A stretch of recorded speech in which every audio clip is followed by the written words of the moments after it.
आज मी तुमच्यासोबत शेअर करत आहे स्ट्रीट फूड रेसिपी, हेल्दी आणि टेस्टी. चला तर मग मी करून दाखवते. 4 बटाटे उकडून घेतले आणि किसून घेतले. हिरव्या मिरच्या बारीक चिरलेल्या घातल्या, कोथिंबीर घातली, कढीपत्ता घातला, धनेजिरे पावडर घातलं, मीठ घातलं, ज्वारीचं पीठ घातलं आणि त्याचा छान गोळा करून घेतला. आता एका कढईत तेल घेतलं, त्यात कांदा घातला, हिरवे मिरचे घातले बारीक चिरलेले, अद्रक लसूण पेस्ट घातली, टोमॅटो घातलं, हळद घातली, लाल तिखट घातलं, चिमूटभर सावजी मसाला घातला, धने जिरे पावडर घातलं, मीठ घातलं, छानपैकी परतून घेतलं आणि त्यात उकडलेले वाटाणे घातले, पांढरे रात्रभर सोक केले, भिजत घातले. आता वरून कोथिंबीर घातली. 5 मिनिटं शिजल्यानंतर आपला रगडा तयार झाला.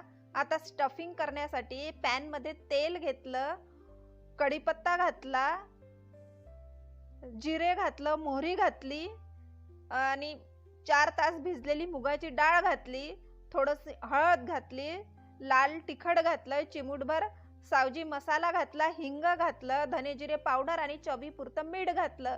छान परतून घेतलं. 5 मिनिटं शिजू दिलं. थोडं आमचूर पावडर घातलं आणि कोथिंबीर घातली. आपली स्टफिंग रेडी आहे. आता हे पॅटीस मध्ये स्टफिंग आपल्याला भरायची आहे. हे बघा, या प्रकारे भरून घेतली. थोडे वेगळ्या प्रकारचे रगडा पॅटीस आहे.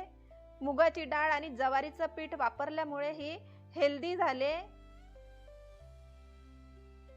आता गोड चटणी करून घेतली, चिंचेची, चिंच गुळ घालून, आणि हिरवी चटणी पण केली. आता हे पॅटीस तळून घेतले. हे बघा किती सुंदर कलर आलाय. दोन्हीकडून छान खरबूज झाले आहे. छानपैकी कुरकुरीत झाले. मस्त झाले आहे आपले पॅटीस.